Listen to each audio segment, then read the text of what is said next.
Bengal seller. Bengal seller कविता लिखा गया है सरोजिनी नायडू के द्वारा। ये कविता कुछ बेंगल सेलर्स के बारे में है। हम लोग इसका चर्चा करेंगे स्टांजा बाय स्टांजा। पहला स्टांजा। पहला स्टांजा में क्या कहा जा रहा है? कविता बेंगल सेलर के पहला स्टांजा में चूड़ी बेचने वाले बेंगल सेलर्स, बेंगल्स मतलब होता है चूड़ी। बेंगल सेलर कविता के पहले स्टांजा में अपने आप को रिप्रेजेंट करते हैं, खुद को प्रस्तुत करते हैं। वे अपनी चूड़ियों की सुंदरता का वर्णन करते हैं और बताते हैं कि ये चूड़ियाँ, ये बैंगल्स मंदिरों में पूजा के लिए है, गांवों में मेलों के लिए है और अनमैरिड गर्ल्स, अनमैरिड वुमेन, नवविवाहित महिलाओं की कलाइयों के लिए है। वे अपनी चूड़ियों को सुंदर, रंग बिरंगी और आकर्षक बताते हैं कविता के पहले स्टांजा में। दूसरे स्टांजा की बात करते हैं। इस कविता के दूसरे स्टांजा में जो बैंगल सेलर्स हैं, चूड़ी विक्रेता हैं, उन चूड़ियों का वर्णन करते हैं जो युवतियों के लिए होती हैं, अनमैरिड गर्ल्स के लिए होती हैं। ये चूड़ियाँ पंखुड़ियों के रंगों की तरह होती हैं और युवतियों की कोमलता और सुंदरता का प्रतीक होती हैं। ये बैंगल सेलर्स बताते हैं कि ये चूड़ियाँ उन युवतियों के लिए है जो अपने जीवन के बसंत काल का आनंद ले रही है। जवानी, यौवन जीवन के बसंत काल का मौसम होता है। जीवन का बसंत काल युवावस्था कहा जा रहा है। तीसरा स्टांजा। तीसरा स्टांजा में उन चूड़ियों का वर्णन किया गया है बैंगल सेलर द्वारा।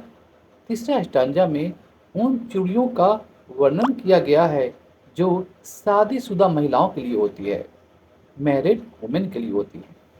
ये चूड़ियाँ उनके जीवन के नए चरण और उनकी पत्नी धर्म का प्रतीक होती हैं।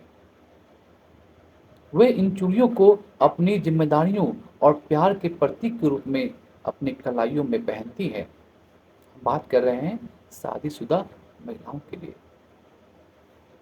ये चूड़ियाँ उनके पति के प्रति समर्पण और उनके नए जीवन के सुंदर सपनों का प्रतीक होती है। चौथा स्टांजा। चौथा स्टांजा में उन चूड़ियों का वर्णन किया गया है बेंगल सेलर द्वारा। इस कविता के चौथे स्टांजा में उन चूड़ियों का वर्णन किया गया है जो वृद्ध महिलाओं के लिए होती है। ये चूड़ियाँ उनके जीवन के अनुभवी और संतुष्टिपूर्ण चरण को दिखाती है।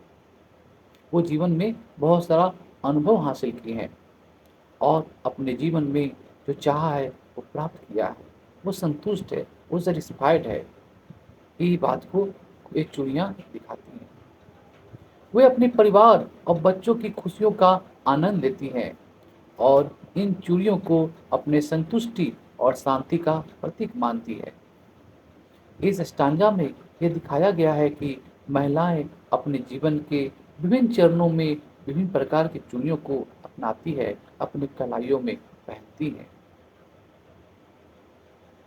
कविता बेंगल सेलर भारतीय महिलाओं के जीवन के विभिन्न चरणों और उससे संबंधित भावनाओं का सुंदर चित्रण करती है। यह कविता चूड़ी विक्रेताओं के माध्यम से भारतीय संस्कृति और महिलाओं की यात्रा का अद्भुत चित्रण करती है। कवित्री पोएटेस सरोजिनी नायडू ने इस कविता में महिलाओं के जीवन की विभिन्न अवस्थाओं, स्टेजेस को चूड़ियों के माध्यम से, चूड़ियों के रंगों के माध्यम से बखूबी दिखाया है, प्रस्तुत किया है।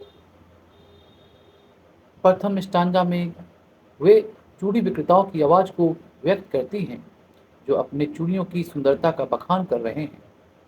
दूसरे स्टांजा में वो युवतियों के जीवन के बसंत काल का वर्णन करती हैं। तीसरे स्टांजा में शादीशुदा महिलाओं के जीवन के नए अध्याय और उनकी जिम्मेदारियों को दिखाया गया है। अंत में चौथे स्टांजा में वृद्ध महिलाओं के, अधेड़ महिलाओं के संतुष्टिपूर्ण जीवन और उनके अनुभवों का चित्रण किया गया है। इस प्रकार सरोजिनी नायडू की कविता बेंगल सेलर भारतीय महिलाओं के भारतीय समाज के महिलाओं के विभिन्न जीवन के चरणों का एक संवेदनशील और सुंदर चित्रण है।